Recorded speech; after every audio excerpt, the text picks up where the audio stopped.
Crumbling concrete, bankrupt Birmingham and Prime Minister's questions at noon. This is Politics Live.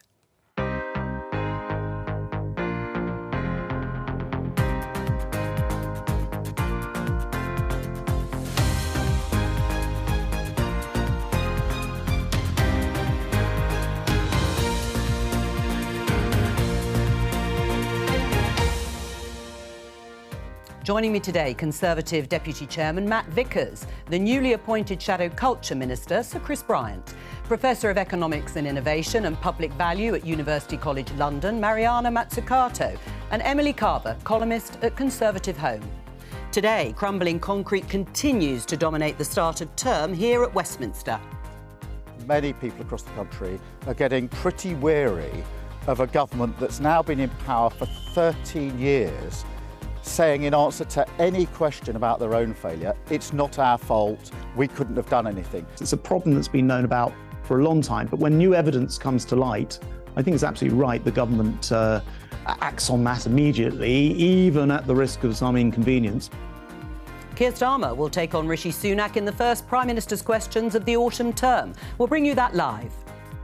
Oh my God, I've never heard of such a thing in my life. How can the council be bankrupt? Who is to blame for the bankruptcy of Britain's biggest council?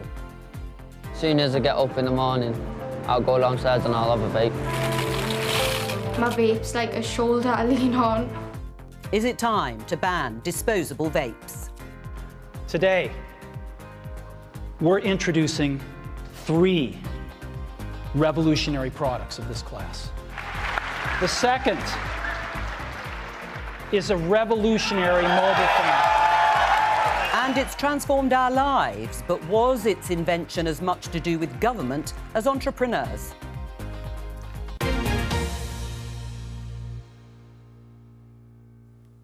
Welcome. Let's start with this headline in the Daily Mail. 1 million on sickness benefits will have to find a job. This is reporting on the story and the changes being proposed by the government to the work capability assessments post-pandemic because of the increase in the number of people claiming sickness benefits. They are going to look at ways of getting these people to search for work and possibly working from home. The question, though, is will these benefit changes actually cut significantly the number of people claiming sickness benefits?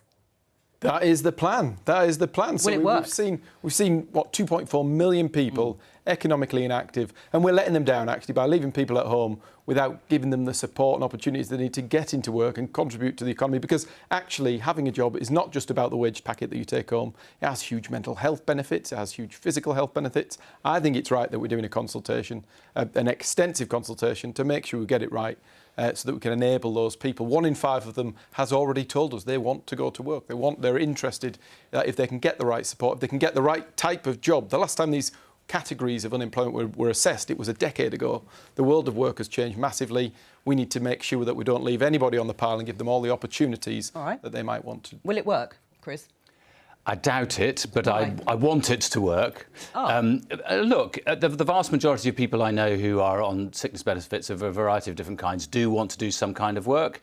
They're trying to find the kind of work that is possible for them. I've done a lot of work on brain injury, people who've had brain injuries. 1.4 million people in the UK. They find it really difficult navigating the PIP process, the personal independence payments process, because 2 things. 1, their condition is one that varies from day to day. It goes up and down, and that's very difficult for the assessors to measure. And secondly, because the immediate tendency, if you've had a brain injury, is to want to please the person who's in front of you. And so you tend to give the best version of what you are able to do. But an expectation to search for work, if possible, particularly now so much work is done from home, you would support those changes in the assessment? Broadly speaking, but I have quite a lot of buts here, because I think sometimes I've had in my own constituency cases where an individual ends up being thrown off one or other benefit time and time again. They appeal, they're always put back on, and that just means that people who are sick are spending all their energy on navigating the process rather than living their lives. But broadly speaking, Mariana, do you think it would work, changing the assessments, trying to encourage people who have perhaps found it difficult since the pandemic, particularly the increase that Matt Vickers was talking about, a lot of it to do with mental health? Will these changes help more people get back into work? So it might help it if it's part of a holistic policy. So we don't think that one little change is going to somehow solve the lives of these people. For example, if we're not actually at the same time investing more in mental health programs and all the different holistic health programs that can help the people for why they are sick in the first place. So this becomes one of many different types of policies that are geared at a kind of person-specific program. And the problem is that unless it's put that way, then actually can lead to, you know, what we just heard might happen, which is it can actually look like it's solving the problem in one part of the economy, but cause it in another. I mean, we have to remember that many of these investments that we require from the government, it's like climate change. The cost of inaction is greater than the cost of action, right?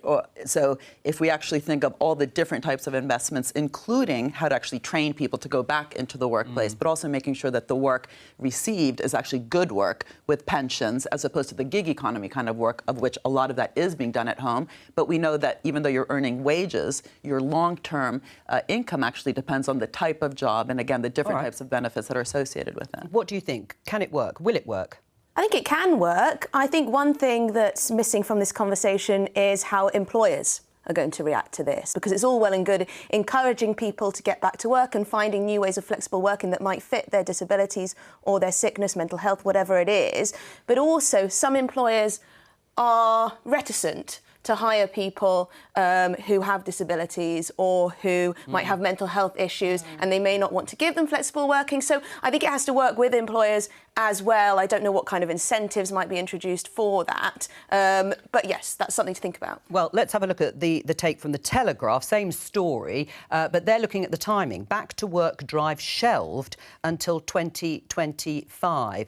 Why is the government waiting so long? Of course, they may not be in power. The government's running a consultation on the process, but it's not that we have stood still. We're already investing hugely. If you go down to my local employment hub, it's not a job centre now, you will see those work coaches in there helping people navigate their way into finding the right job that fits their needs. There is already investment going in terms of the changes to how we categorise people's unemployment. That's going to take... And you know what? We need to get it right, because there's very vulnerable people who are going to be subjected to it. Well, it could be a Labour government. You're a shadow minister. It could be a Labour government. It could be you. Will you support it? Will this be something that a Labour government would do? Broadly speaking, I'm very new as a shadow minister, I know, so I'm going to be very careful at this moment. Well, don't worry, even those who aren't new have been very careful, Chris. But anyway, so break the mould. All right, look, broadly speaking, yes. I want to enable anybody who possibly can work to find work, because it is fulfilling. It socialises you, it gives you a better quality of life. And also there's a point for the whole of the country, which is that we've got roughly 750,000 people who've left the labour market since COVID, and that is a problem for the whole economy. Talk to lots of employers. But there's another problem in this, which is really important, which is the state of the NHS. If you can't get to see a doctor, if you can't get to see a mental health doctor, if you can't get to see a consultant, and you're left waiting and waiting and waiting for a musculoskeletal condition, you are not going to be able to get back into work. All right. End of story. Let's talk about vaping, disposable vapes, particularly this BBC News story. Scotland to consider ban on disposable vapes. NHS figures show a rise in vaping among children in particular, 11 to 15-year-olds, using e-cigarettes. And it's an increase of 6% since 2018. They are now looking at possibly banning it, certainly restricting it. It was a subject that Panorama looked at on Monday night. Let's take a look. I feel really angry. You see, you know, all the kids out there vaping. So, you know, it's massive. It's a massive problem. And I think it's just been allowed just to get way out of control. I think there's a growing realisation that we've perhaps had our eye off the ball and missed our opportunity to nip this in the bud, and it's going to be a harder problem to solve than it certainly would have been had we taken note, 12 months ago. There's several things we can do right now. We can place them behind closed doors in shops, as we do for cigarettes. We can reduce the number of flavours, and we can require a prescription. I think there is a case for plain packaging and keeping these products out of sight of children. Prescription only would be a disaster, because that will just push millions of smokers back to smoking. So, it's been a couple of weeks now. Charlie, how is it going? The first 3 days were definitely very difficult. It's nasty when you're seeing people doing it around you, because it's an urge inside you, but I've been resisting it for quite a while now. Leah has found trying to quit the vapes harder going. It definitely is a struggle. In my head, it seems so easy, but it's really not. A huge problem. Should it be banned by the government here? I mean, I don't know about anyone else here, but I do dabble in a bit of vaping. I've tried all sorts of different vapes, and I think the issue is they are currently illegal for children. Children aren't supposed to be able to purchase them, so I think the government should focus on trying to enforce the laws that we currently have. In terms of the different flavours and the pink sort of neon packaging, I think that probably could be regulated a little more because they do look designed for children, although there are many adults who like tutti frutti flavours too. I don't think prohibition is the right way to go because if you look at Australia, they've gone prescription only, and what you have is a massive black market for these things and a lot of illegal products with even worse chemicals and things in them. But what I will say is they are extremely addictive. Right. Chris, what do you think? Should the government look at banning disposable vapes? I'm going to get into much more trouble now. Go on then. Which is to say that my mother-in-law went from smoking to vaping, and it's one of the best things that happened to her. Well, that's what it was intended, of course. But so this is the I'm not interested in banning. I'm completely against banning. I am in favour of making sure that it's not marketed to kids. And we tabled an amendment in the House of Commons, I think a year ago. Government voted against it, which is a shame. I think it will end up doing something around this because, and I have a concern about all the disposable stuff because it's yet more plastic. Yeah. So there are elements that we need to deal with, but I'm not in favour of banning for precisely the reason that the gentleman said earlier, which is that prescription just leads to more people taking up smoking instead of vaping. Right. You say you'll get into serious trouble. That's because the Labour Party, I presume, then is looking at the idea of banning disposable vapes. No, I was in trouble with my mother-in-law. Which is much more important that I've mentioned her. Yes, she votes Labour. She's a member of the Labour Party. Don't obfuscate. I'm not obfuscating.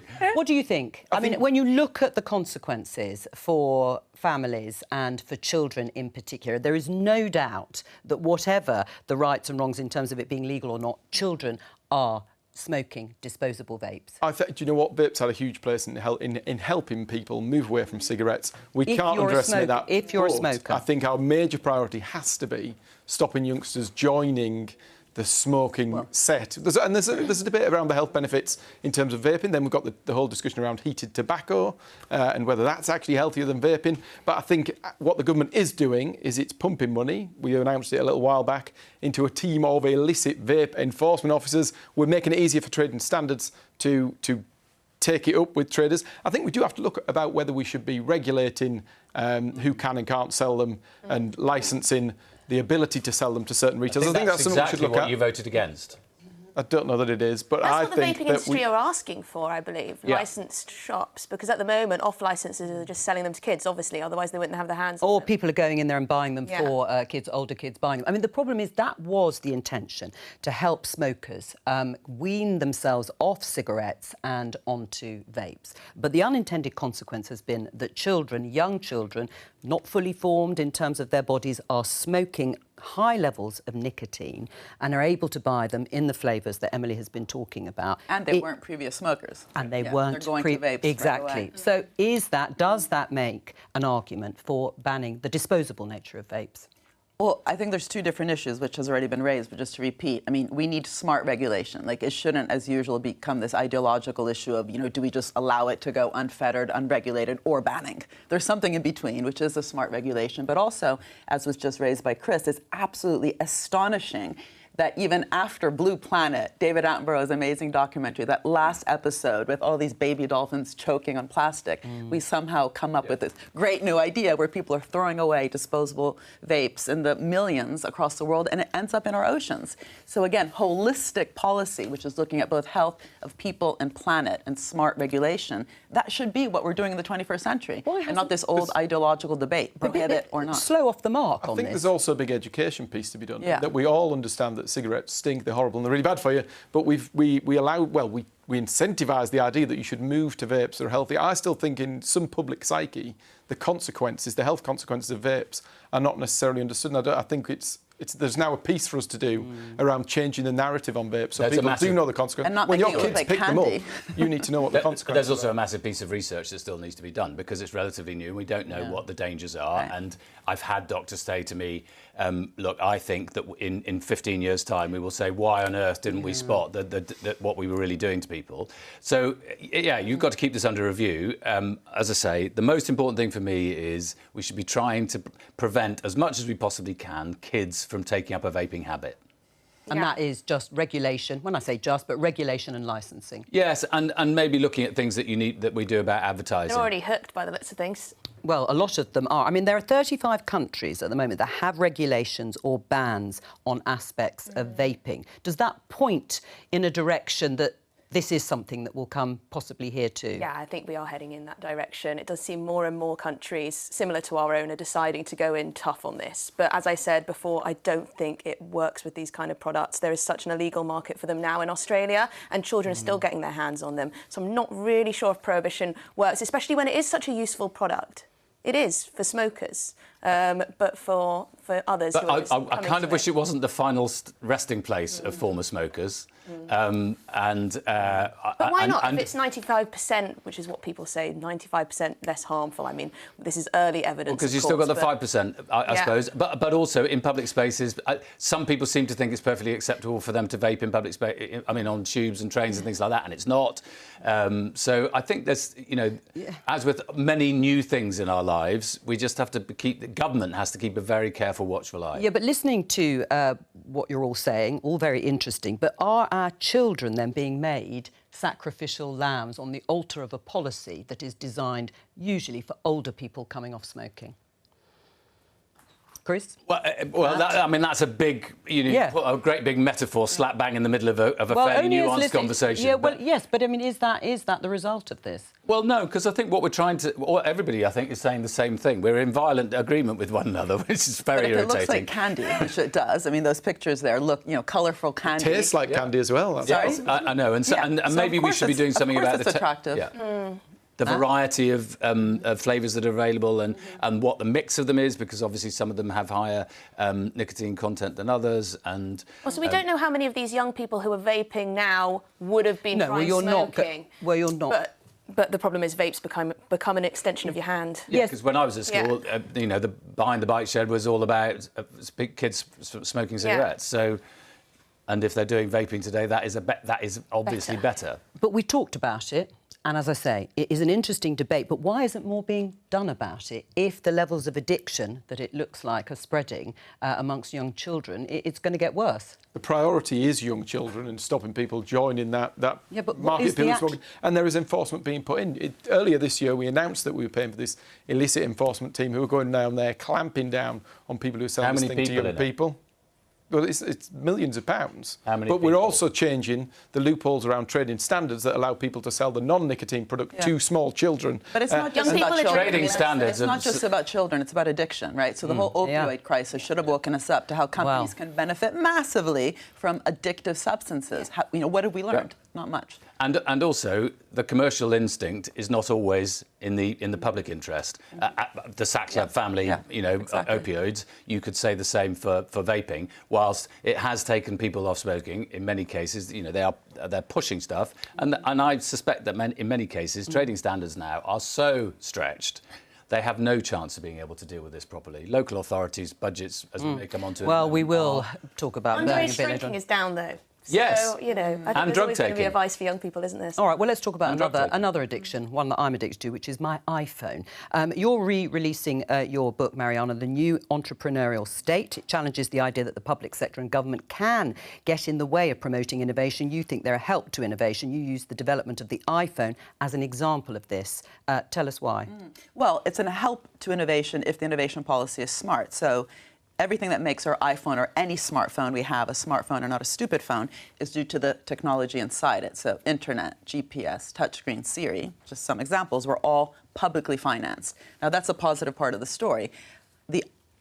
Apple, a great company, Steve Jobs, if you've read his biography, he then invested massively in making this phone very nice, well designed. He actually hired not just tech people, but people who had done philosophy and music. So it's a well-designed phone. It's simple. We all like it. And the question is, how could we actually build a public-private partnership where publicly financed technology, privately financed commercial objects actually lead to an economy that's more inclusive and sustainable? So if instead what happened and happens is that we socialize the risks, right? Because all those technologies I talked about, some of those were successful. In order to get the internet, we had to invest in many failing technologies, right? So this public investment is risk-taking investment. If we socialize risks and privatize rewards, then we're missing the trick. So this is why the new entrepreneurial state 10 years later is all about how do we then structure those kinds of policies. For example, today, the CHIPS Act is a policy I helped kind of inform, where Gina Raimondo, the Secretary of Commerce, is about to give, or has given,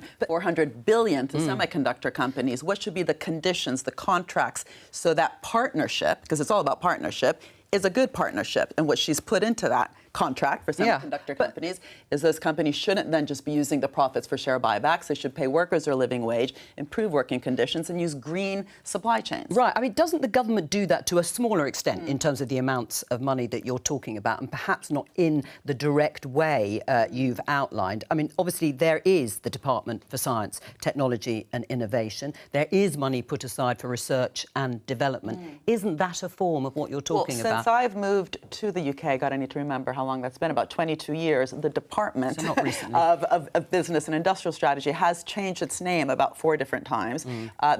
One organization, Innovate UK, has changed its name about 3 different times. So one thing I think that characterizes the UK economy is this instability, but also insecurity. I often say that I walk in as an economist and I come out as a life coach. It's like, come on, right? So going beyond the ideology, whether it's about the regulation, about vapes, but also about our science, innovation, the kind of public and private co-investment that we need across the whole innovation chain means that, for example, it's not just about the R&D, the research and development, it's also about the whole chain. What does it mean to have public finance, a public bank at the end, which is not just providing inpatient finance, which we have a lot of in the UK, but patient, long-term finance. So the state is the answer in terms of spurring on great innovation right from its sort of birth to completion. There's a part to play, of course there is, in terms of research development and in terms of funding when there are particular policy goals.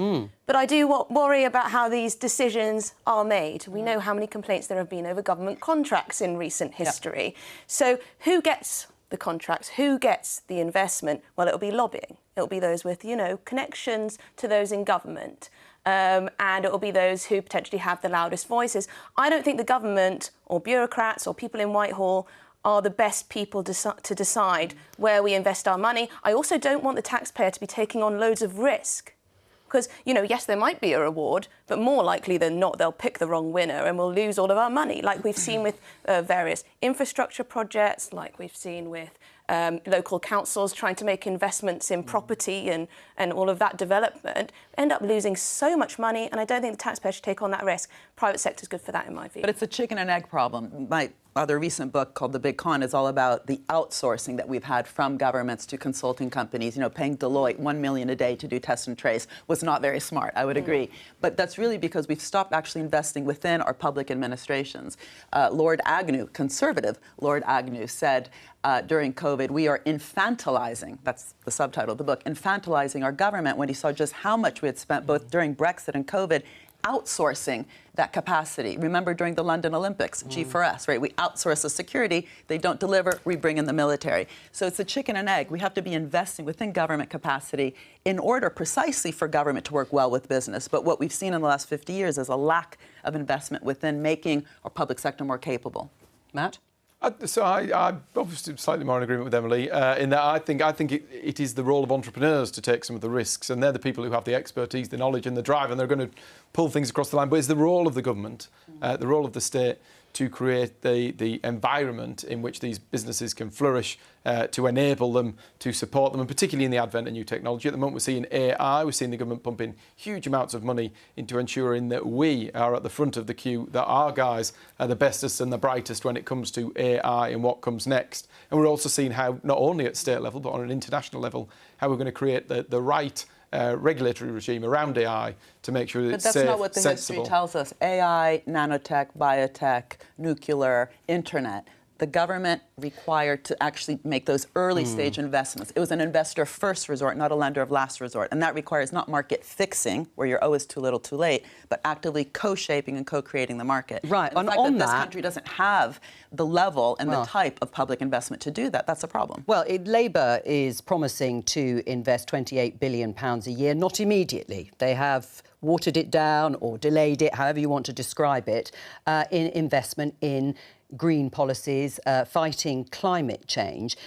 Is there going to be more of that sort of thing in a more planned economy by Labour, if that's what they choose to do, in terms of shaping the direction of industry? Well, to answer the broader question first, I've never believed that private sector is good and public sector is bad, or the other way around. I just think that they have different things to bring to it. And actually, I would also say that some of the most entrepreneurial people I've ever met in my life run charities.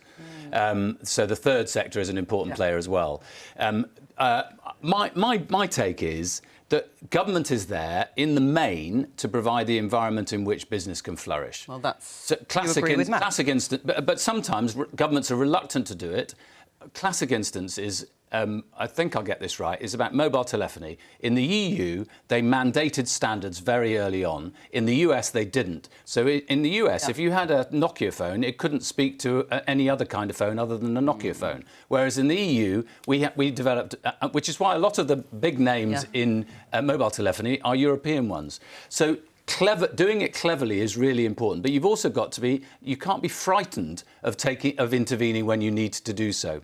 And that's the kind of mix that you've got to achieve. I would not want to be part of a government that was ideologically obsessed with only doing things through the public sector. But I do want to say, on the test and trace, Westminster, it wasted billions of pounds because it went through a private sector for an ideological reason, I think. There was a a better alternative, which was to go through local government, which is what they did in Wales, which is why it worked in Wales and was much cheaper and came in on budget. And in England, it never worked. But people say that was ideologically going with the public sector, and perhaps the private sector did have a better... as it turned out, maybe not. Well, my argument would be, at the moment, one of the problems we have in the UK is that our public sector is so denuded. That it really struggles to be able to do some of the basic things.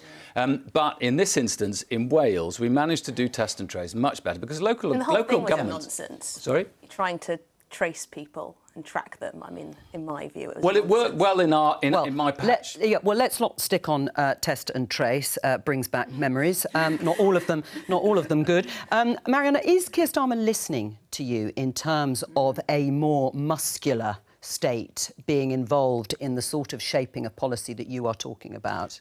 Yeah, he's talking about, a smart and capable state, and he took on this concept of missions that I wrote a book called Mission Economy 4 years ago, but I've been speaking to Starmer's team about how to actually make sure that the details are right. So, for example, growth is not a mission. No. Growth is a result if you get that mission-oriented approach right. And what the mission-oriented approach is look at the moon landing, where we had a challenge, beat the Russians, which today rings a bell, but it didn't stop there. It didn't stop at the space race. There was a mission, getting to the moon and back in a short amount of time. It required 400,000 people. It required public and private, in the private sector, not just aerospace. So climate change is not just about energy, nutrition, materials, electronics, and, just one quick thing, it required changing policy. So the first thing NASA did was do outcomes-oriented procurement. Procurement, which is about 40% of every government's budget, is often wasted. So mission-oriented, outcomes-oriented procurement for school meals, it's a possibility for innovation. Sorry to interrupt. Which is what, and I would also say that spending of itself is not an achievement. Yeah,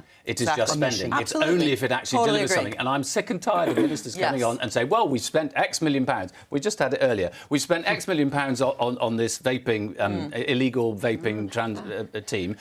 I want to see results. Right.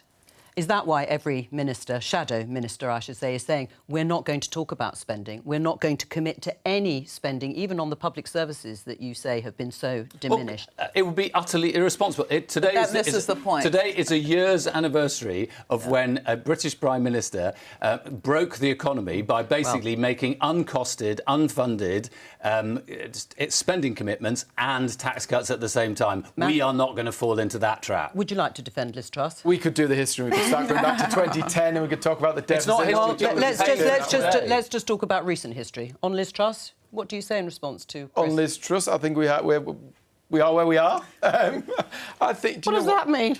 Well, you know what? They should tune into Piers Morgan and see what Kwasi had to say about it last night. Don't do that. I think there are consequences to what's gone on.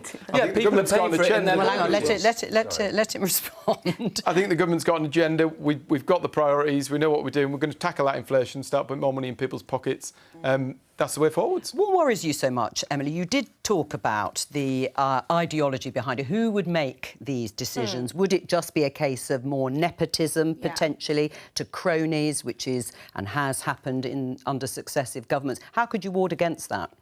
How could you ward against that? Well, fundamentally, I think it should be the private sector that's taking risks when it comes to innovation and development of products. They do it very well. That's why we have such fantastic plethora of topics and advancements. It's why places like China, as they adopted free markets, freer markets, they became so much more competitive. So I think there is obviously a role for state and private sector when it comes to research and development. Because some of these innovations, like Tesla, I think you cite Tesla Motors, they got a huge subsidy from the US government to start with. They got a huge US subsidy in terms of setting up the innovation under Tesla. Yeah, and then Tesla takes that money and private investment as well, I assume, and uses it, and then comes out with more competitive advantage, and it improves its product. That's not something that government can do. It can't get in there and start making the products. The Tesla investment's funding and important research, sure, but I don't think you're expecting Whitehall or government to be, getting their hands dirty with trying to create a better car. So the reason I wrote the book is precisely because, unfortunately, Tesla might have been the wrong choice in the long term. Who knows? The ideology is, OK, we just need government to kind of for the rules of the game, to fund the basic R&D, and then let the market kind of do the rest. That is not the history of innovation. Silicon Valley happened because you had smart, capable public agencies across the whole innovation chain, upstream, but also downstream. I already mentioned outcomes-oriented procurement. That's downstream, as is patient long-term capital through the SBIR program, which allowed small companies to scale up. We shouldn't obsess with startups. We want them to scale, right? So government policies can also help create markets. But, the Tesla investment, hold on a second. The Tesla investment, create markets that don't exist. The nanotech sector didn't exist. It was created. So government decides, OK, I think we should be doing. But hold on. Think we should Can we talk about Tesla, because it's a very important example. Very briefly, because I want to get on to the Chris's government book. gave Tesla and Solyndra, a solar company, the same amount of money, about $500 million in a guaranteed loan. Solyndra goes bust. Everyone says, government, it can't do anything. It says exactly what you said before. Tesla does well. It gets portrayed as a private sector genius. What government should have done is presented as a portfolio. If we want a green transition, we need to make different types of investments.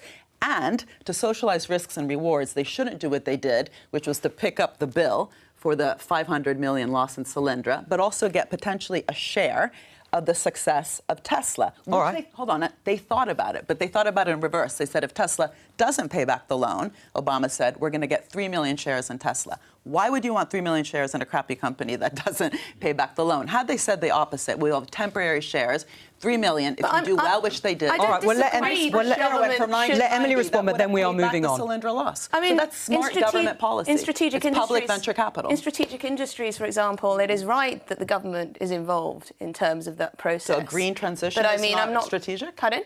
Well, Tesla is part of the green policy of the Obama administration.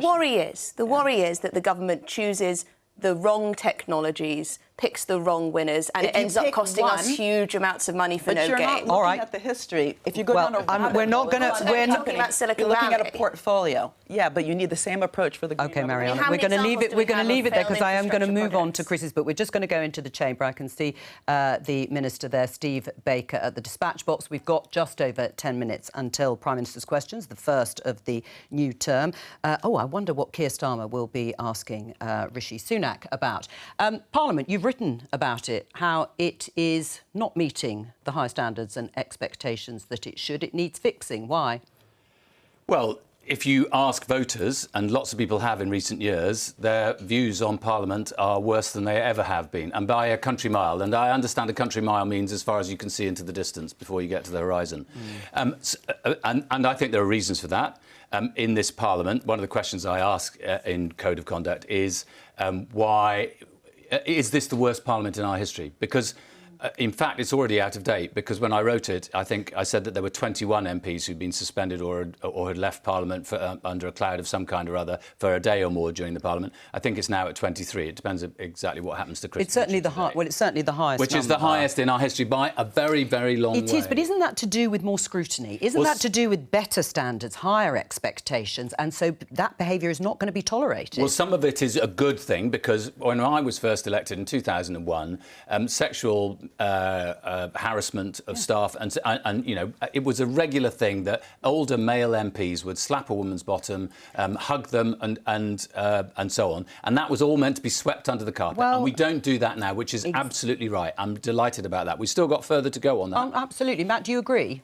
Do you know what? In that sense, I wasn't around as long as he's been around, so I've only known fairly recent times. And I think scrutiny is a good thing. I think that people being taken to task on these things is a good thing. The one thing that I do think we get very wrong in the system is that these things go on for eternity. They go on for a year. Someone's accused of something. The victim sat waiting for justice for a year. The accused is sat waiting to find out whether... And these things go on way too long, and the process has become too political. And it's all about newspaper headlines. I think it needs to be consistent and quick. I agree with that, but there's one other thing that I think is actually at the heart of the problem, which is our system is a winner-takes-it-all system, to quote ABBA. Once you become Prime Minister, you can do absolutely anything you want. You determine how long Parliament sits, when it sits, when it goes on holiday, what it debates on every single day of the week. An opposition, another member other than the government minister can't even table an amendment to. Well, that of course is changing bill. the system, which you think might lead to a better sort of sense of behaviour and atmosphere. What do you think? Has your attitude, young as you are, changed towards Parliament, Emily? I think that perhaps we need a better candidate selection process because the Parliament is the sum of its parts, and perhaps we're letting in too many people with, who aren't up to scratch in many ways, whether it's competence but also behaviour standards. So maybe that's something to do. I don't think... I mean, I had a look at some of your suggestions. So a ban on second jobs... I mean, does writing a book count as a second job? Well, you should read the book, because there's old chapters. Expanding the scope of the Lobbying Act, that might be good. presumably that means making it more difficult for people to just lobby. So at the moment, the Lobbying Act only applies to people who aren't working for an in-house organisation, but I think it should apply to literally everybody, and that would have dealt with the Green Sill. Well, what do you slashing the House of Lords? But what do you both make of what Emily says about the calibre of MPs, the candidate selection, the sort of people that we have representing our constituencies? Well, is that the problem? A Tory government chief whip, there have been quite a few in the last few years, so I'm not going to reveal which, said to me that that's half of them. He thought that there were people who were elected into this Parliament on his side of the House who should never have been selected to be a council candidate, let alone come into Parliament. And I think it is a serious point that over the... we in the Labour Party too, the book isn't incidentally partisan in that sense. Oh, yeah. Well, it isn't. Or I've tried to make it... I'm a Labour MP. I'm teasing, no, of course. I'm a Labour MP. Well, let me let me just go on.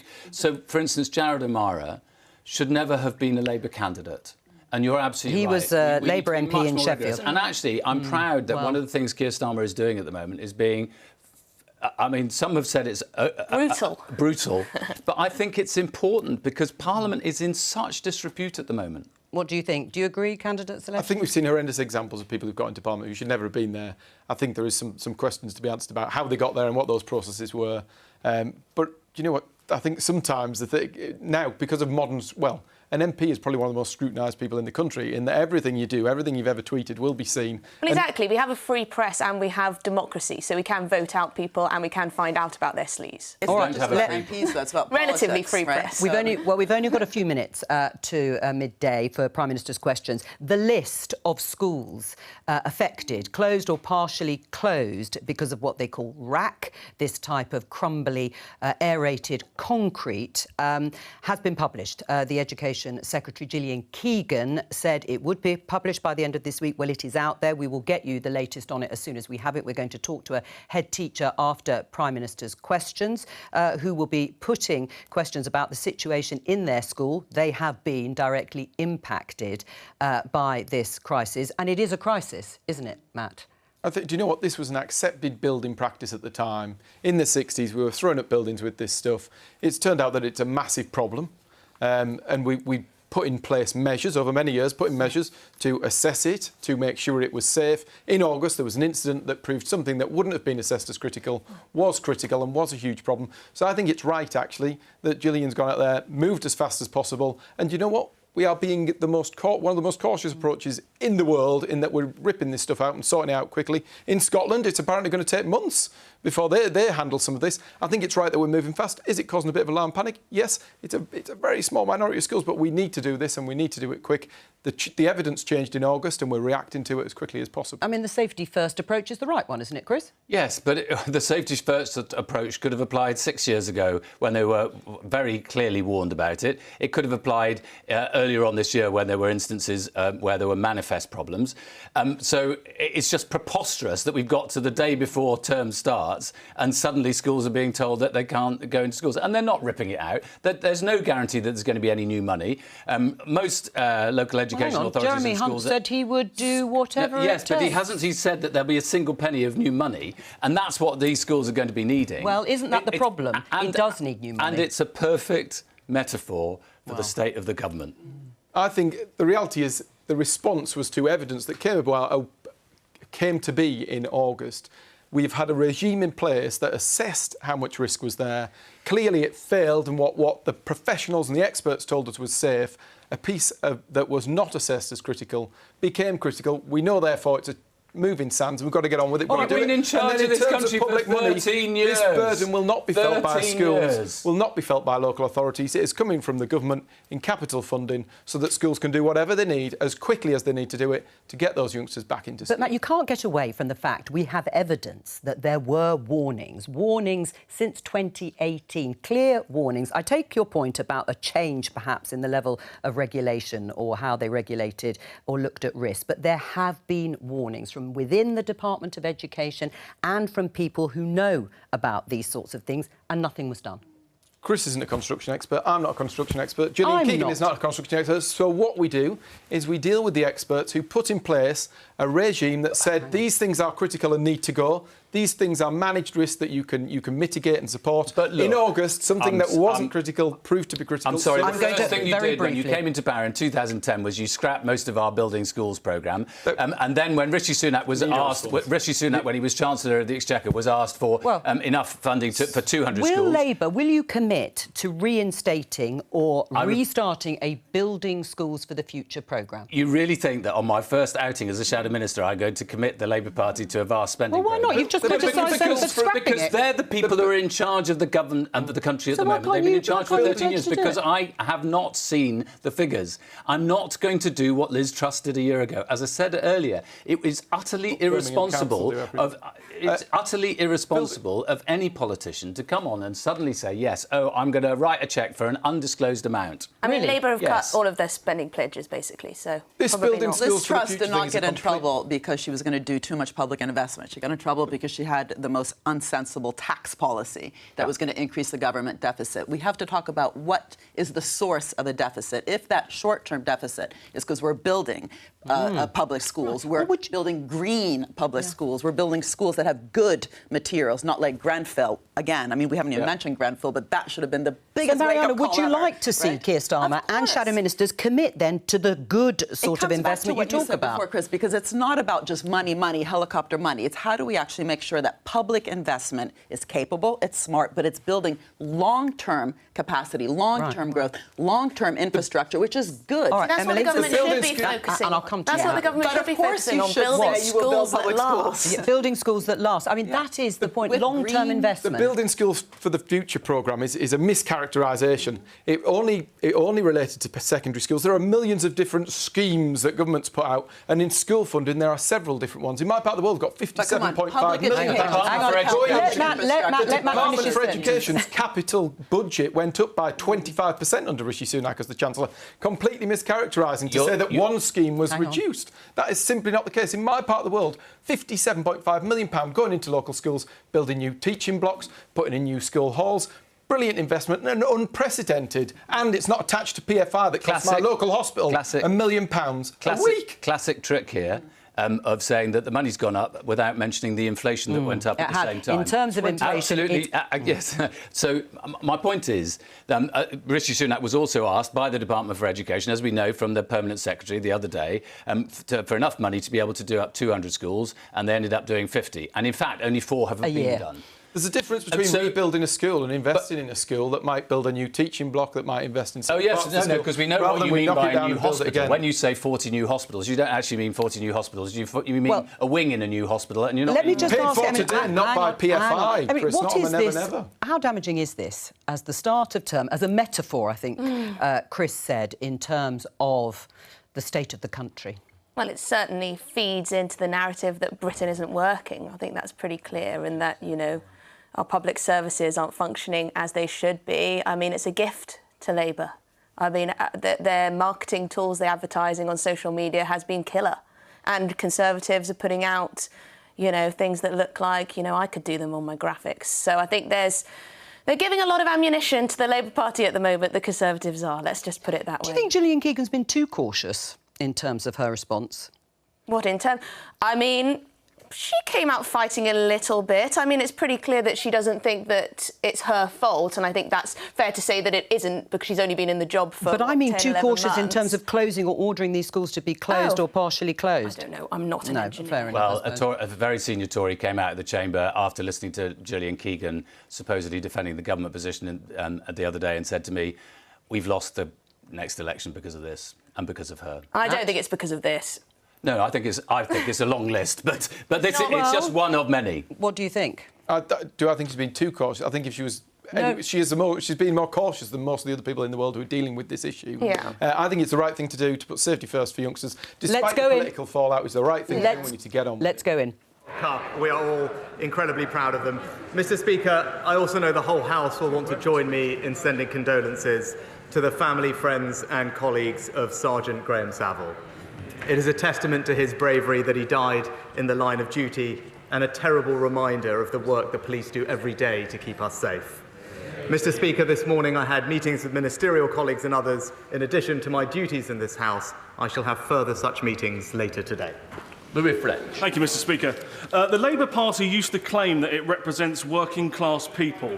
But Labour's ULEZ expansion to Greater London will now hammer millions of working people with bills of £12.50 per day or £4,500 per year. Does the Prime Minister agree with me that it's unacceptable for Londoners and those in surrounding counties to face this regressive and unacceptable tax, and will he do everything that he can to help working people?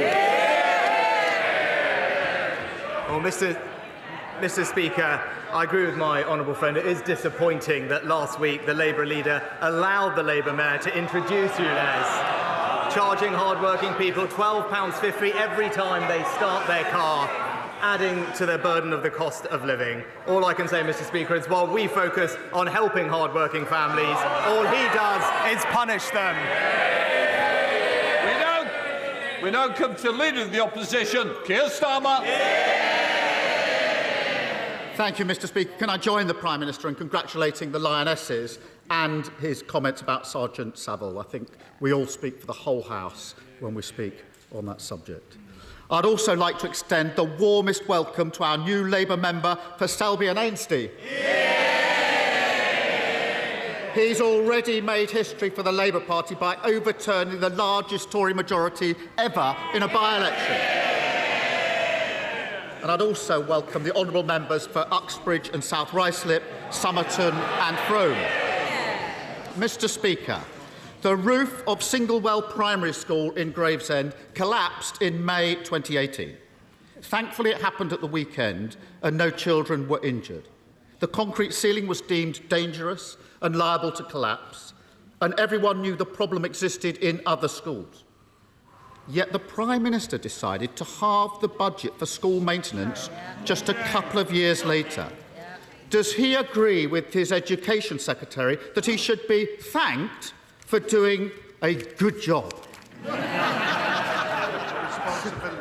Mr. Speaker, I know how concerned parents, children and teachers are, and I want to start by assuring them that the government is doing everything it can to fix this quickly and minimise the disruption to children's education. We make no apology for acting decisively in the face of new information. And let me provide the House with an update on where we are. Of the 22,000 schools in England, the vast majority won't be affected.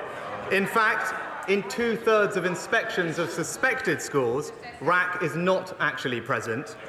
And to tackle the 1% of schools that have been affected so far, the 1%, we are assigning each of those schools a dedicated caseworker and providing extra funding to fix the problem.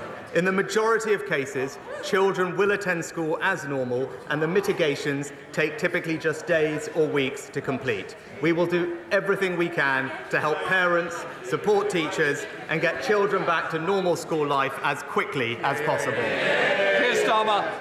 Well, Mr. Speaker, Wood Green Academy in Sandwell was on Labour's building list in 2010. They scrapped it, and now children there are in a crumbling school. The head of the National Audit Office accuses him of taking a sticking plaster approach. The NAO report says he cut £869 million. The person who ran the Department for Education says he is personally responsible. Now, on Monday, he leapt to his own defence, saying it's utterly wrong to blame him. So why does literally everyone else say it's his fault? Mr.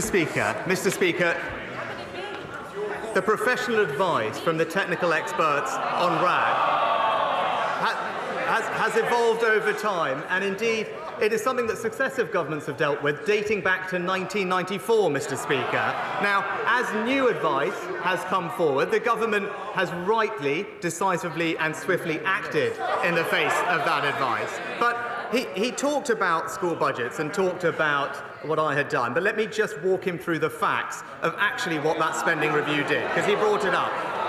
Well, no, he's brought it up, so presumably he would like to hear the facts. Funding for school maintenance and rebuilding will average £2.6 billion a year over this Parliament as a result of that spending review, which represents a 20% increase on the years before. Indeed, Mr. Speaker, far from cutting budgets, as he alleges, the amount spent last year was the highest in a decade. That spending review maintained, Mr. Speaker, that spending review maintained the school rebuilding programme, delivering 500 schools over a decade, a pace completely consistent with what had happened previously. And, Mr. Speaker, it is worth pointing out that during the parliamentary debates on that spending review, the Labour Party and him did not raise the issue of RAC one single time. So before he jumps on the next political bandwagon, he should get his facts straight.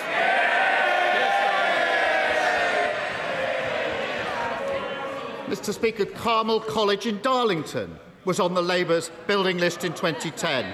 They scrapped it, and now children there are in a crumbling school. And on the one hand, we have him saying it's nothing to do with him. On the other side, we have the facts. And there's a simple way to clear this up. Why doesn't he commit to publish the requests from the Department of Education for the school rebuilding programme and what risks he was warned of before he turned them down?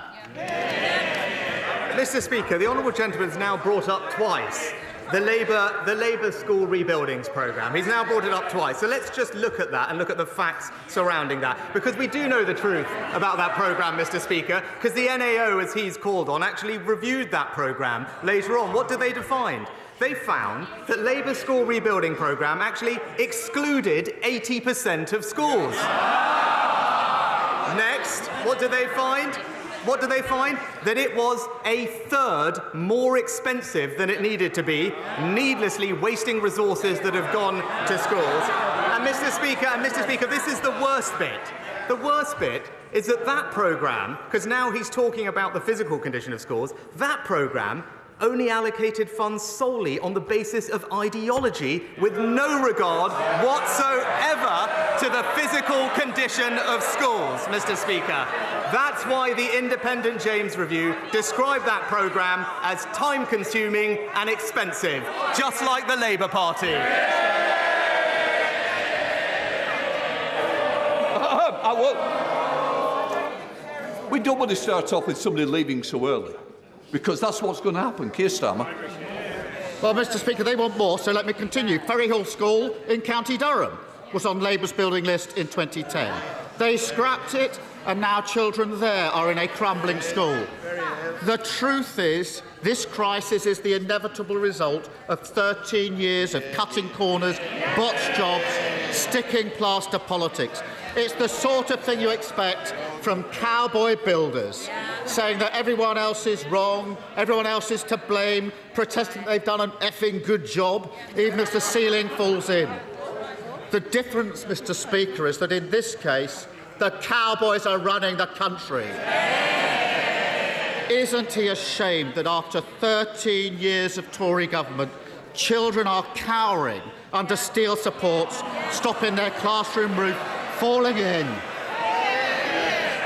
Anymore. Just seriously, I will calm down. First session, I understand people are excited to be back at school. Will we expect better behaviour, Prime Minister? Well, Mr. Speaker, this is exactly the kind of political opportunism that we've come to expect from Captain Hindsight over here. Before today, he's never once raised this issue with me across this dispatch box. It wasn't even worthy of a single... It's the same for this side as well. Can I just say, we're going to have a calmer question times going forward. I want to hear the question, I want to hear the answers, just like your constituents, Prime Minister. Mr. Speaker, before today, he never once raised this issue with me in Parliament. It wasn't even worthy of a single mention in his so-called landmark speech on education this summer.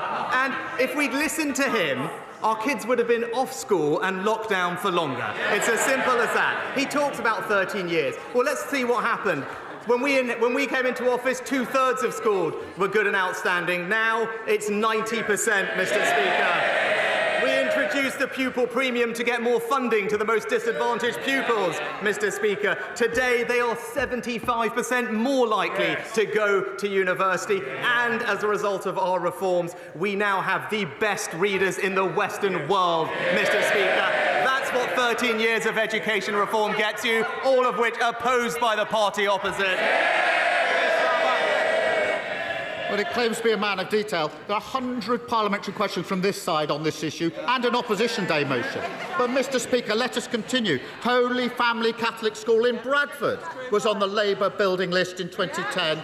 They scrapped it, and now children there too are in a crumbling school. Mr. Holden, I think I've heard enough. No, then, this is the last time you make your mind up. You either go now or you're quiet for the rest of us. And, Mr. Speaker, if you can believe it, in April this year, the Education Secretary signed a contract for refurbishment of her offices. It's got her personal stamp of approval on it. It cost, I can't quite believe this, £34 million. Can he explain to parents whose children aren't at school this week why he thinks a blank cheque for his Tory minister's office is better use of taxpayers' money than stopping schools collapsing?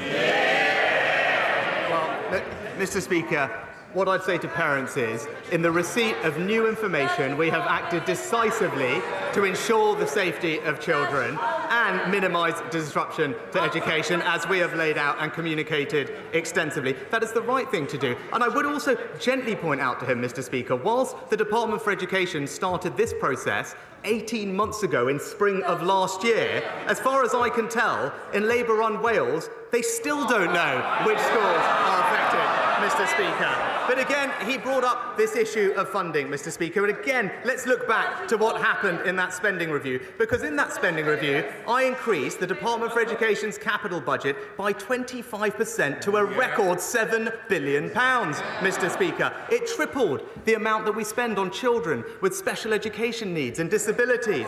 It improved the condition of the overlooked FE estate, and it set the course for per-pupil funding to be the highest ever. But it also, Mr. Speaker, crucially, invested £5 billion to help our pupils recover the lost learning from COVID. £5 billion, Mr. Speaker, and he might remember that because we wanted pupils learning, he wanted longer lockdowns. I think he just doesn't get how this "it's all fine" out there is so at odds with the lived experience of millions of working people across this country. And Mr. Speaker, let's go on. This is a long list. At least 6 schools in Essex were on Labour's building list in 2010. They scrapped them, and now children there are in crumbling schools. What he won't admit is the reason he cut these budgets, ignored the warnings, is quite simple. Just like he thought his tax rises were for other families to pay, he thinks his school cuts are for other families to endure. Doesn't it tell you everything you need to know? That he's happy to spend millions of taxpayers' money sprucing up Tory offices, billions to ensure there's no VAT on Tory school fees, but he won't lift a finger when it comes to protecting other people's schools, other people's safety, other people's children. Mr. Speaker, I know he comes here with these prepared scripts, but he hasn't listened to a single fact of 6 questions about the record amounts of funding going into schools, about the incredible reforms to education impacting the most disadvantaged children in our society, a record that we're rightly proud of. And yes, of course we can name the schools. That's because we are reacting to information and publishing that information, Mr. Speaker, so we know where the issues are, something that we're still waiting for by the Welsh Government in Wales. But Mr. Speaker, of course he wants to try and score political points of something that we are dealing with in the right and responsible way. But I do note that he has not mentioned a single other thing that has happened since we last met across these dispatch boxes, Mr. Speaker. He talked about hard-working families across Britain, but what's happened? Energy bills, down, Mr. Speaker. What's happened to inflation? Down, Mr. Speaker. What's happened to small boat crossings? Down, Mr. Speaker. And when it comes, Mr. Speaker, and when it comes to economic growth, what's happened? It's gone up, Mr. Speaker. He tried time and time again to talk down the British economy, but people weren't listening, thankfully. His entire economic narrative has been demolished, and the Conservatives are getting on delivering for Britain.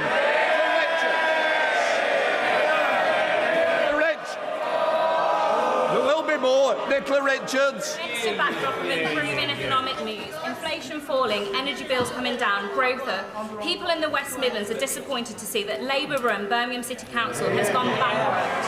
As a Sandwell resident and a West Bromwich MP, I'm no stranger to Labour incompetence. Does the Prime Minister agree that Labour have demonstrated yet again that they always run out of other people's money? Mr. Speaker, my honourable friend is exactly right. We started by hearing how Labour in London are charging hard-working people with ULEZ. Now we're hearing about how Labour in Birmingham are failing hard-working people, losing control of taxpayers' money and driving their finances into the ground. They've bankrupted Birmingham, Mr. Speaker. We can't let them bankrupt Britain. We come to the leader of the SNP, Stephen Flynn. Mr. Speaker, the public needs no reminding that today marks a year since the Prime Minister's predecessor took office. And upon her speedy departure, they will have thought that things were going to get better. But when we look at unemployment figures, they're higher. When we look at food prices, they're higher. When we look at mortgage rates, they're higher. And economic growth is stagnant. So can I ask the Prime Minister, when is he going to get off his backside and do something about it? Well, Mr. Speaker, I think what the honourable gentleman failed to point out is that the amount of times I've sat across the dispatches from him and his colleagues and heard how somehow we were a laggard when it comes to growth, Mr. Speaker. What he didn't do is take the opportunity to correct the record today, now that the figures have been published, which demonstrate, in fact, we had the fastest recovery out of any European economy after COVID. Stephen Flynn. Mr. Speaker, you'd be forgiven for thinking that the Prime Minister thinks everything is all right. But let's look at his proposals for the winter when it comes to a cost of living package. Because when it comes to energy bills, his plan, of course, is to do nothing. When it comes to mortgage bills, his plan is to do nothing. And when it comes to food bills, his plan is to do nothing. So when the when the Secretary of State for Education said earlier this week that everyone was doing nothing, she was referring to the Prime Minister, wasn't she? Mr. Speaker, I think is a little bit out of practice, because when it comes to energy bills, what we have done is pay for around half of a typical family's energy bill over the past year. Support worth £1,500, Mr. Speaker, benefiting families in Scotland. He asks about mortgages, Mr. Speaker. The Chancellor's Mortgage Charter covers 90% of the mortgage market and ensures that a typical mortgage holder can save hundreds of pounds a month when it comes to their mortgage refinancing. And when he talked about energy, thanks to the actions of this government, we are supporting the hundreds of thousands of jobs in the Scottish oil and gas industry, securing this country's energy supply, something that he opposes. I will always do what's right for the people of Scotland, Mr. Speaker, and it's time the SNP did the same. Thank you, Mr. Speaker. I was delighted when the Prime Minister last year said that on his watch we would not lose swathes of farmland to solar applications, instead rightly arguing for solar to be installed on rooftops. Yet my constituency sees a constant flow of planning applications for solar farms and battery storage plants on food-producing land. So can I ask my right honourable friend, when will his pledge become a reality? Yeah, quite right. Quite right. Mr. Speaker, my honourable friend makes an excellent point. Now, solar is one of the cheapest forms of electricity generation, so it's right that we try and see more of it across the country. But we do need to protect our most valuable agricultural land so that they can produce food for the nation and increase our food security. And that's why, thanks to our changes, the planning system now sets this out explicitly with a clear preference for brownfield sites. Now, of course, we want to do more to encourage barn-top solar, Mr. Speaker, and DEFRA will be updating the House with further information on that policy in due course. Andrew Bridgen. Speaker, last week the Prime Minister stated that he was proud of his furlough scheme. I wonder, Mr. Speaker, if he's equally proud of the 400 billion it put on the national debt and the inflation it's caused. Was he proud of the jobs lost, businesses closed and lives crushed due to the lockdowns? Is he proud of the increased NHS waiting list, premature deaths and the 1 million young people now needing mental health support? And finally, Mr. Speaker, is he proud of the excess deaths affecting every one of our constituencies that nobody wants to talk about? And will he give an undertaking to the British public, a solemn undertaking that they will never be inflicted upon them ever again? Well, Mr. Speaker, as the honourable gentleman knows, there is a formal inquiry regarding COVID which will examine all the decisions that were made, including lockdown and the impacts of them. But with regard to the furlough scheme, Mr. Speaker, I am proud that at a time of extreme anxiety in the country, facing an unprecedented situation, that this government put its arms around the British public to ensure that we protected 10 million jobs. And as the report from the ONS showed last week, those actions, combined with all the other things we did to support the economy, ensured that we had the fastest recovery through the pandemic of any European nation. Dr. Neil Hudson. Thank you, Mr. Speaker. As a nation of animal lovers, the Conservatives' government record on animal welfare is a source of great pride. But sadly, too many abuses remain, from pet theft, the smuggling of puppies and heavily pregnant dogs, and dogs with their ears horrifically cropped, to the illegal export of horses to Europe for slaughter. These issues are personal to me as a veterinary surgeon and to my constituents, especially animal theft and livestock worrying. Can the Prime Minister reassure the House that animal welfare is a key government priority and that he will bring forward the necessary legislation to tackle these issues as soon as possible? Mr. Speaker, can I thank my honourable friend for both raising this issue but also his work and expertise in the area. I'm proud that thanks to the actions that previous governments have taken with regard to things like cat microchipping, the ivory ban, or indeed raising the maximum sentence for animal cruelty to 5 years, we are now the highest-ranked G7 nation when it comes to World Animal Protection Index. But we are determined to go even further and deliver on our manifesto commitments individually during the remainder of this Parliament. Rachel Hopkins. Thank you, Mr. Mr. Speaker. The Prime Minister has said he'll lead a government of honesty, accountability and integrity. So can the Prime Minister explain how he was found to have breached the Code of Conduct, this time for failing to declare his wife's shares in a childcare agency which received a monetary boost from measures in his budget? Mr. Speaker, if the Honourable Lady reads the full transcript and the full findings, she will see a detailed explanation of what happened, which the Commissioner described as a minor and inadvertent breach, but given that at the time I was not aware of the policy that was being discussed with me and corrected it later on and could have corrected it with slightly different language. She'll also know that I'm not the only person across these dispatch boxes that has had the same thing happen to them. John Penrose. Mr. Speaker, can I interest the Prime Minister in proposals from the Carbon Competitiveness Commission, which I chair, which would deliver net zero cheaply and without deindustrialising our economy? It would help British manufacturers facing imports from countries with lower energy costs, make our exports more competitive everywhere and cut fuel duty here at home. We have strong backing from Britain's heavy industries, cross-party support from the excellent member from Aberavon, who I see is also on the order paper. So would the Prime Minister consider adding his name to our list of supporters as well? I'm grateful to my honourable friend and the Commission for Carbon Competitiveness for the report that he's worked on and highlighted. The government is absolutely committed to putting in place the necessary policies for UK industry to decarbonise successfully. As he'll be aware, government recently consulted on addressing carbon leakage in particular with a range of potential options. We're in the process of considering those responses and will issue a formal response in due case. Claire Anderson. Thank you, Mr. Speaker. Every year, billions of wet wipes go out into our rivers and oceans and clog up our sewers. Yeah. I've been campaigning on this for years to ban plastic in wet wipes, and the government has finally promised to ban plastic in wet wipes, but that was 5 months ago and there's been nothing since then. So will the Prime Minister today finally give a date when that ban will come into force and make a difference to our environment? Or is this another broken promise from his zombie government? Yeah. Speaker, in the comprehensive plan for water that was published by the Environment Secretary in April, we did confirm our intention to ban wet wipes containing plastic, subject, of course, as is legally proper, subject to a public consultation. That consultation will be launched in the coming months in autumn of this year, and I know ministers will keep the House updated on progress. Craig McKinley. I'd like to offer some assistance on the small boats issue. Has my right honourable friend considered the incongruity of the fact that a UK dinghy manufacturer trying to sell into the EU market would have to apply the CE marking, customs codes and the potential of being stopped and checked?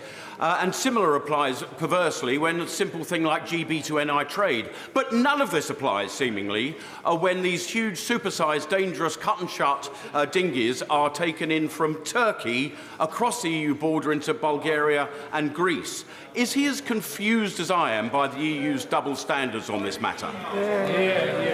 Well, my honourable friend is absolutely right that we must do all we can to stop the boats and tackle illegal migration. And we know that the export of small boats across parts of the European continent is a vital element of the smuggling gang's tactics. And that's why, specifically, we are stepping up joint operations with Turkey, Mr. Speaker. And I raised this with the President when we spoke, so that we can tackle organised immigration crime and specifically disrupt the supply chain of boat parts that are used for these dangerous crossings. And I will continue to keep him updated on our progress. Luke Pollard. Thank you, Mr. Speaker. 2 years ago in Plymouth, we lost 5 people in the worst mass shooting the country has seen for a decade. The government has finally consulted on firearms reform, but after pressure from shooting groups, even these sensible measures looks like they could be watered down. So will the Prime Minister bow down to lobbyists from the shooting industry, or will he stand with the grieving families and those in Plymouth who want to see no other tragedy like this ever happen again with stronger gun laws? Well, Mr. Speaker, I know how important this issue is to the honourable gentleman following the horrific shooting in his constituency, and my thoughts are with the family of all those who were killed. He will know that firearms are subject to stringent controls, and rightly so, but those controls are kept under constant review. For example, we've taken action to improve information sharing between GPs and the police to make sure that people are not given access to firearms without their medical conditions being checked, and the statutory guidance for chief officers of police have been improving so that how people apply for firearms is assessed properly, including checks on social media. With regard to the matter that he specifically raises, the Home Office is in the process of considering responses to that consultation and will respond in due course. Stephen Metcalfe. Thank you, Mr. Speaker. Later today, Mr. Speaker, I'm bringing forward a 10-minute rule bill to include the provision of automated external defibrillators in all new housing developments of 10 dwellings or more. Will my right honourable friend therefore support this provision and ask his relevant cabinet colleagues to engage with me to ensure these life-saving pieces of equipment can become commonplace where they can have the most impact close to people's homes? Well, Mr. Speaker, my honourable friend is right to highlight the importance of these life-saving devices, and that's why the National Planning Policy Framework already expects planning policies and decisions to promote public safety, but it's also why recently the government launched a £1 million fund which will place around 1,000 new defibrillators in communities across England to help improve equality of access to these life-saving devices. Andy MacDonald. In 2019, Outwood Academy's Riverside Free School application in Middlesbrough was approved, with its first Year 7 intake arriving the following year. And that has happened every year since, but there's still no new building. I've had no response to my request for a meeting with the Secretary of State, but that original intake are destined to spend their entire secondary education in various temporary adapted premises. Mr. Speaker, with pupils being shunted around old buildings, talk of levelling up and addressing the GCSE attainment gap rings hollow. So can the Prime Minister and his Education Secretary get off their derrieres and sort this out? Well, Mr. Speaker, I'm happy to ensure that the honourable gentleman gets an answer to the specific question he raised on the school. But more generally, I'm proud of what the government's doing in Teesside and the Tees Valley to support education, with the recent announcement of new sixth forms, but also as an education improvement area, receiving extra funding and resources. And that's why we've seen standards in reading and maths increase considerably, and we're determined to keep going. Priti Patel. Speaker, the Prime Minister is aware of how the rack issue has really affected schools in Essex. We've got a high number of schools that have been impacted, and he's rightly said today that the government is doing everything it can to get children back to school. Can he try to commit, and I know there's a debate later on today, to fully funding both the capital and revenue costs that are associated with getting children back into school? And I would hope that he would commit to meeting the leader of Essex County Council, because they are pioneering some great reforms right now where they're looking to support, maintain schools, as well as academy trusts. And I think actually the government could get some good insights in terms of how we can get children back to school fast, and also look at the funding model for this. Can I first of all start by thanking my right honourable friend for the engagement constructively that she's had with the department, and indeed pay tribute to her school leaders and local authority for everything that they are doing. I am happy to give her the reassurance, as the Chancellor already said, new funding will be provided to schools to deal with this issue, but also to ensure that we can get through this as quickly as possible for her constituents and parents, and indeed everyone's. DfE are in the process of increasing the number of dedicated caseworkers from 50 to 80. We have 35 project directors regionally on the ground to support, and we've increased the number of survey firms by more than double, Mr. Speaker, so that we can rapidly, over the next few weeks, fully assess all the relevant schools and have a mitigation plan in place. Stephen Kinnock. Thank you, Mr. Speaker. Steelworkers in my Aberavon constituency have watched in frustration as other governments have pumped investment into decarbonisation, whilst successive Tory governments have sat on their hands. So when will the Prime Minister finally conclude the talks with Tata Steel, and can he guarantee that there will be a matching level of investment with what other European governments are doing on decarbonisation? And will he guarantee that the conclusion will be based on serious engagement comprehensively with the steel unions? Well, Mr. Speaker, steel is absolutely vital to the UK. This is something that, of course, is of interest to the honourable gentleman, but something that I've also discussed extensively with my honourable friend from Scunthorpe, and that's because the industry supports local jobs and economic growth. Now, conversations with specific companies like Tata are ongoing, but they are understandably commercially sensitive. But we do share the ambition of securing a decarbonised, sustainable and competitive future for the industry in this country. And in the meantime, we are supporting the sector, Mr. Speaker, with our energy industry's exemption, which provides discounted energy bills, and the Industrial Energy Transformation Fund, which supports steel companies with their energy bills and the transition through capital to a greener future. Mark Fletcher. Thank you, Mr. Speaker. 2 weeks ago, the government announced that the Bolsover Schools bid for a sixth form in my constituency has been successful. 52% of school leavers at 16 years old across the country go on to a sixth form. But in Bolsover, it's 23%, in Clown, 22%, and in Shirebrook, it's 7%. So will the Prime Minister join me in thanking the Redhill Academy Trust, Matthew Hall, the head teacher of Bolsover School, and all of those who have helped to bring a sixth form to Bolsover? Well, can I congratulate Redhill and everyone involved with the successful bid for the new sixth form in Bolsover. I'm delighted that the bid was successful because my honourable friend, I know, shares my desire to ensure a world-class education for every single one of our young people across the country, because that is the best way to provide them with the opportunity for a better life, and this new programme of sixth forms will deliver that in his constituency and many others across the nation. Imams. Very grateful, Mr. Speaker. Mr. Speaker, the North East has been underfunded in terms of transport investment for decades. HS2, meant to be an economic development and connectivity lifeline, now not coming anywhere near. And the A1 Northumberland dualling decision delayed yet again, and our regional rail services still running on outdated infrastructure and rolling stock. With all that in mind, will the Prime Minister commit to funding to reopen the Leamside line from Gateshead to County Durham to take pressure off the East Coast Main Line and aid economic well-being movement of passengers and freight services in the North East of England, or is levelling up just a rhetoric?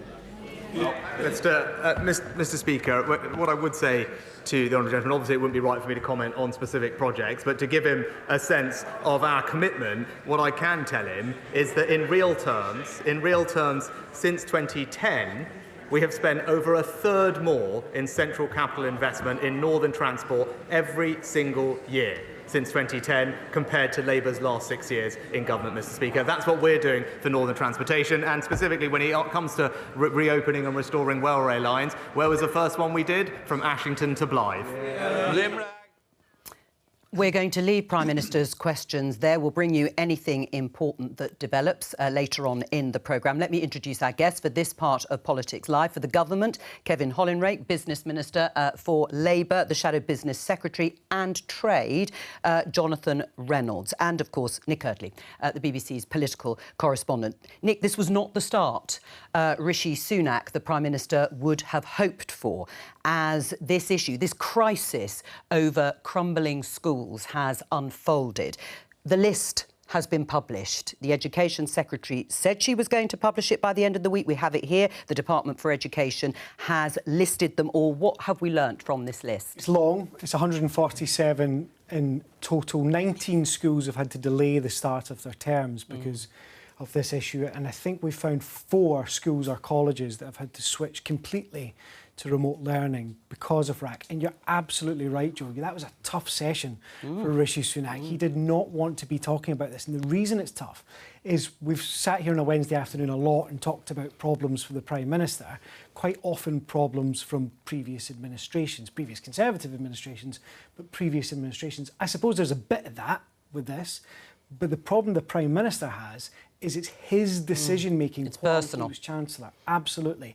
I'm not sure he quite did enough to fend off those questions today, even borrowing completely from the Boris Johnson phrase book with that Captain Hindsight jab at Keir Starmer. But look, I think we got the gist of the Labour argument with one particular line from the Labour leader, that this was an inevitable result of 13 years of cutting corners. That's absolutely the political attack line you're going to hear time and time again. I mean, to some extent, politically, obviously this is a very serious issue. Politically, it is a gift to the Labour Party, and they will certainly be making the most of it. In terms of what Keir Starmer is committing to. There's a lot of talk about the Building Schools for the Future programme that was cut in the wake of the financial crash by the coalition government, led by the Conservatives under David Cameron. I haven't heard yet a Labour shadow minister, maybe Jonathan Reynolds will tell us, that they are going to commit to restarting or launching a new programme to do exactly that. Absolutely, and that is going to be the big pressure point for Labour. I don't think just over this, by the way. I think in general, when their conference happens in a few weeks, it's about trying to put some meat on the bones of criticism to say, what are you actually going to do about it? But yes, you're absolutely right. On the politics of this, there is no doubt that this is a really tricky one for the government. Let's talk to James Saunders. He is the head teacher at Honeywood School in Essex, one of the schools on the list which has had to partially close due to what's called reinforced autoclaved aerated concrete. We will call it RAC for our purposes today. Welcome to Politics Live, Mr. Saunders. How serious is the damage at your school? Did you have concerns before this? Yes, thank you. No, I didn't have concerns, but I was aware that we had RAC and that was being managed according to our RAC management policy. When did you find out that your school was going to be partially closed? Last Thursday. Was it a shock? Oh, yes, yeah. Yeah, I was just getting ready for the start of term, and then all those plans had to go out the window, and we had to put together quite a lot in a very short amount of time. What have you done? So we've got 22 classrooms out of action and 22 other spaces that ranges from our staff room, staff toilets, children's toilets, counselling space, medical room, offices, photocopying. So a lot of the infrastructure as well. That equates to about half of our school. The core subjects of maths and English, all of those classrooms are out, along with half our languages department and our humanities department and all of our computer suites. Have you done enough, or to quote the Education Secretary, Gillian Keegan, have you got off your backside enough to do something about this? Yeah, I think so. Yeah, we've been pretty busy and we've been proactive. And I think, to quote, well, many people, we're often referred to as being thanked for working at pace. And indeed, I think we have been working at pace. Certainly the staff at Honeywood have. I just feel that there's too much red tape coming from the DFE, and they're not working at the same pace, and we really need them to catch up with us. Well, let's ask the Minister here. Kevin, do you accept that criticism? Well, we should obviously listen to people who are experts at the sharp end. But I think if we can, for a minute, try and take the politics out of this and put this in context, of course these are serious issues. There are 22,000 schools in England. This is affecting about 140 schools. That's less than 1%. So lots of worried parents at home right now don't need to worry, and this is being managed. What we've done is step in when we realise the serious nature of this, and that's based upon new evidence. We are addressing these problems and making sure our children going to school, even the ones that can't go to school, should only miss about 6 days. So that's the context around this. Right, James, what do you say in response? Is that your experience is going to be about 6 days of school missed? No, and here's if we come back to that red tape business. If I were to just go along with the current plan and get the work done, it would be 6 months of disruption. Now, that doesn't mean they would be off for 6 months, but I can only get 3 out of 2 year groups into the school. So I've got therefore about 340 children that at any one time won't be in school. So it's going to be a significantly larger number than 6 days, that's for sure. Right, well, that's a huge dent to I mean, there'll be some schools that are specifically affected like that school, and clearly we need to do all we can, and we said we'll commit all the resources we can to help with these kind of problems. What I was talking about is an average across the board, because there's some real scaremongering going on right now about our kids being able to go to school and whether they can go to school safely, and the vast, vast majority of them can. James, you've asked for funding, haven't you, from the government, from the Department of Education. What have you asked for in the past? Yeah, I mean, previously, before I arrived at this school, I've been here 5.5 years. I know that the school was looking to get a new build. I don't know if it was part of the BSF project or not, but for some reason that never happened. Since I arrived at the school, I have been trying to push to get a new building. I believe our our plans were sent to Gavin Williamson during the pandemic for the new programme that he'd launched. And yeah, we've got all new schools around us, and we are one of the most crumbling buildings there is in this particular area. Right. Well, why hasn't that school had funding? Well, I can't obviously be specific. But it should have done, specific example. Well, obviously, I've heard what the head teacher has said is lots of other schools have been refurbished. What we've seen over the last 10 years is 500 schools have had this had building work done to them, which is a long-term average. We see over the next 10 years, 500 schools work will be completed over those schools. 50 a year, that's the long-term average, that's what's being done. We increased funding by 20%, £2.6 billion per year over this Parliament. So work is happening. Of course, I can't comment on the specific example, but I'm sure the Department for Education has heard what the head teachers had to say. Right, I mean, Jonathan, if you become the next business secretary, can you commit to rebuilding James's school? Well, look, first of all, let's pay tribute to Mr Saunders there, because that's a real public servant speaking, never mind government ministers demanding credit in the midst of all this. And he wants his school rebuilt. Absolutely. Well, the simple truth of this is that schools are just the latest thing to crumble in Tory Britain. If you weren't asking me a spending question about schools, you'd be asking it about the NHS, you'd be asking it about the courts. I would, but I'm asking you about schools. Will you commit to rebuilding as part of perhaps phase 2 of building schools for the future, or BSF as James Saunders called it, in order to rebuild his school in Essex? He will know, and you will know, I can't give a specific commitment to one school. The process has to be a little bit more involved than that. But Labour governments build schools. And specifically, I tell you what I really worry about, Joe. I worry about there are so many problems in this country right now, and talking to constituents over the summer, you know, I think people are losing faith that government can be better, that it can solve problems rather than create them. And I just say to people, look around, look at the history.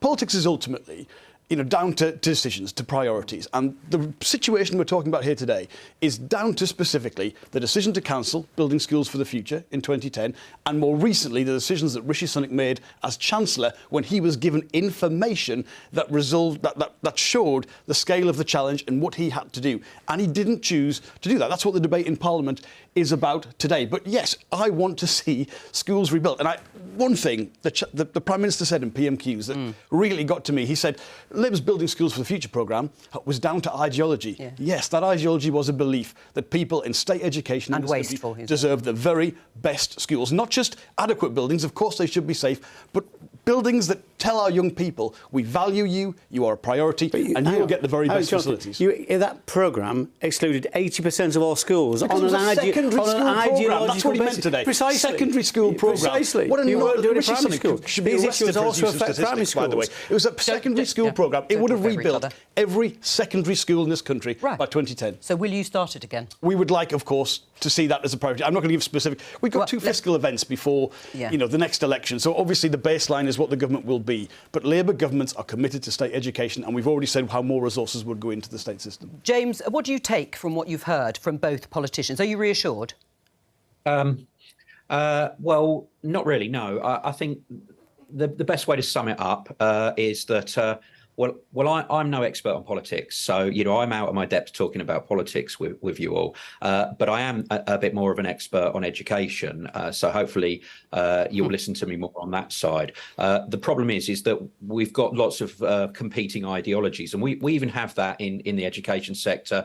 You have progressives, traditionalists, okay, but it's a bit of everything all the time, really. You have to take from both sides of that ideology spectrum. So what we really need to do is, I think, take the politics out of education. Otherwise, we're going to get short-term ideologies that keep changing every time. I think that's the only way to sustain things going forward, so that we can have an agreement on what's going to happen to the fabric of school buildings, not just until the next point when there's an election, but actually long-term. I think it's the only way that we're going to make it work in the wider scheme of things. Good luck with the school. I hope you get your pupils back shortly, in a few days, not weeks, as you fear.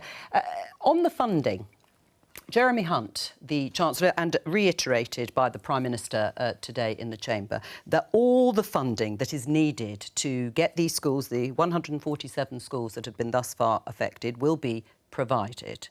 Where's that money going to come from? Is it going to come out of the existing education budget? I suppose that's a matter for the Chancellor, not for me. But should it, or should there be new money provided? That's a matter for the Chancellor. I'm What not do you going think? to tell the Chancellor what to... I'm the business minister, Joe. You are. I'm not the Chancellor. He's obviously... We run this country, we look after the finances properly, we balance the books. So that's what Conservatives do. We've been through a very difficult time clearly because of COVID and the cost of living crisis. We've had to throw hundreds of billions of pounds at the economy. But I absolutely believe that Jeremy Hunt is the right person to make sure that money is spent wisely and not wasted, as we've seen with the Building Schools for the Future. Yes, but can you can understand the suspicion of people when they hear commitments to providing money. It sounds as if there is some doubt that it could be new money. Existing budgets are already under pressure. And it would lead people to think maybe we just can't afford to have... Maybe we can't afford, as a country... Is that what the government is saying? What you're saying is that we can't afford to have safe schools? I don't think that's right. Part of the 5 priorities the Prime Minister set out, including growing the economy and cutting inflation, as we are doing, is to bring debt down as a proportion of GDP, which is what's happening, and that's a responsible approach to take. But of course there will be situations like this that come out of the blue, where we have contingencies, where we can find the money to provide new money to schools, be for rebuilding costs, or indeed for temporary classrooms and those kind of things that's required, as the Prime Minister's committed to do. Right, one of the issues, of course, is the level of investment over the last 13 years since the coalition government. Let's just show this graph so our guests as well as our viewers can see it. Education investment, you can see it there. Look at the 2009-10 levels of investment, up to £10 billion a year. Going right down after the financial crash and the response by the coalition government. It tips up slightly, but look at the 23-24 projection. Is that part of the problem, a lack of investment? Well, of course, there was difficult times post-financial crisis, and we had to take some very difficult decisions. But that was then. What Rishi Sunak has done in 2021, increased the budget by 25%. It's increased over this Parliament by 20%, £2.6 billion a year, £15 billion since 2015. The same number of schools has been remediated over the last 10 years, 500 schools. The same over the next 10 years, 500 schools. There was no cut to the building programme, quite rightly, because this work needs doing. Right, well, we can see the levels of investment. I understand that, but I'm going to put to Jonathan, will you commit under a Labour government next year, if you win the election, that you will return to the real terms, levels of investment of the last few years of the last Labour government? Well, that graph is a graph of the last 13 years of power, which is cut investment, short-term decisions, sticking plasters, and when it all goes wrong and all comes home to roost, so will you get back to that 8 billion, where that red line is? We need to see an increase in capital investment. You know, I cannot promise that because the strength of our economy has to be improved before you can make those decisions on public services. Let's be clear. For people in this country right now, their taxes are high by historical levels, their services are poor, and the heart of that is how the economy has performed for the last 13 years. So I always have to come on here and say,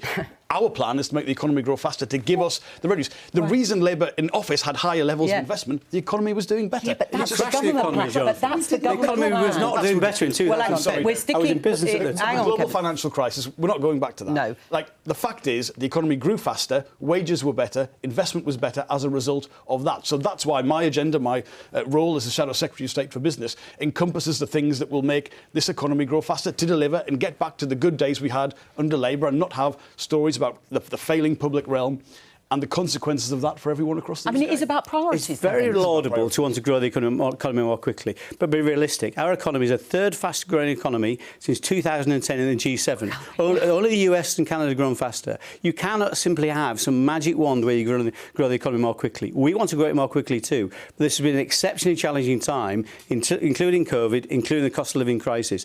Our economy has grown the third fastest since the pandemic. Yes, but just be realistic, Jonathan. You cannot give people false hope. I'm not giving them false hope. I'm going to give them specifics. If you take the period since 2010 when you came to power, the economy has grown very poorly by historical standards. Third fastest in the G7. No, you're talking about the pandemic revision, which is the last few years. Since 2010, it has not performed well. Productivity is the worst in economic history. in the UK. Real wages Faster are in falling. Germany, France, and our plans, Italy. a real industrial strategy, our green prosperity plan, making right. Brexit work, planning reform, changing the apprenticeship levy. It is not a magic wand. It is a package in aggregate to improve the overall performance of business investment and growth and wages and prosperity as a result of that. We're not offering people false hope. Sometimes people say, well, no. you should be offering You're not more. offering anything We are different, saying one we can could make say. the economy grow faster and get back to the good years under Labour for public service. I mean, listening to this argument is going to be rehearsed and re-rehearsed in the run-up to the election, which probably starts now. We're going off to party conferences fairly soon. But it is true that whatever Jonathan Reynolds says for the Labour Party, they don't want to make any commitments at the moment to what they say is the mismanagement of the economy under 13 years of Conservative government. How difficult is that going to be? Both, is anyone listening to what the Conservatives are saying in the first instance, or have they just moved on to Labour and then wondering what is it a Labour government would do differently? I don't actually think it's one or the either. I think what's going on just now, there are a lot of people, both Kevin and Johnny, I'm sure, would agree with this, over the road in Parliament who think that the Conservatives have lost already, that frankly people aren't listening, and that such are the problems that we cover every week on the programme that it's just going to be hard to get the upper foot back. But I'm not sure that's quite true, because I think over the next few months, the other question that we're going to be asking every week, particularly as we get closer to that general election, is, well, if there are problems, what do you do to fix them? And I think that's Labour's big kind of challenge just now, is to at some point move on from the saying this is the big problem to this is how we'd fix it. And I just wonder, Johnny, are we going to start to see that in a couple of weeks at your conference? The first thing I would say on or that is it going is to be something that in the run-up to the general election you continue to kind of just say, well, the other lot have done a bad job, so just give us a shot? Well, first of all, let me say there's not an inch of complacency on the Labour side. You'll find no one in the shadow cabinet thinking, you know, any vote has been cast for the next election, and we are conscious of where we're coming from and the need to pull in the support to change people's preferences. I've spoken to shadow cabinet ministers who... Well, they better not say that to me or Keir Starmer, I can tell you that. Look, first of all, I would say where there are major public service problems, we have allocated resources for those, but we do say how we'd raise that money. That's how we'll scrap the non-dom regime for the super-rich, how we will change how private equity is taxed, for instance, that the taxation of private education is part of that. So we hypothecate those improvements. I think it's important to say on all sides where that money would come from. But we do also, particularly in relation to my agenda and the Treasury team, have to put out how we will see the economy grow faster than it has done for the last 13 years. Because if we don't see that, every single show you do from now on for years, not just months, will be about, OK, you want to do this over here, but how will you improve it over here? The problems are evident and will give people the hope to change. But how are you going to instill trust in voters when the other big story today on the headlines of papers is Birmingham City Council, the biggest council in Britain, run by Labour, has gone bankrupt? Well, look, Thurrock, Woking, all right, I'll come on to that. I know we only got a few minutes. Across the board. Why has Birmingham, under Labour, been mismanaged? That's what the critics are saying. It's gone bankrupt. Well, look, there is a specific issue around the equal pay claim, which is in the news today around Birmingham. But the fact is, look at local government in England across the piece. Whether an authority is a Labour-run authority, a Conservative-run authority, a Liberal, independent one, they are all in the same financial problems. And again, this is what I mean. We're talking about the state of education. We could talk about local government or the NHS or the criminal justice system. Wherever you look, it's failure, Wherever you look, you see Labour not... Right, but hang on, Kevin, there is not a single public service in this country that works better today than when you came to power in 2010. But Kevin has got a point. Let's have a look at these other bankrupt councils. And you can see there is a fair sprinkling there of Conservative councils. This is not primarily a Labour issue, although Birmingham is the biggest authority in Britain. Should more money, they've had severe cuts over 13 years to local government, to services, should more funding be committed to these councils who've been served Section 114 notices? Well, there is more money going into Birmingham. That's a reality in terms of recent funding settlements. Yeah. But look Thurrock, at the problem. Specific problems with every single situation around this.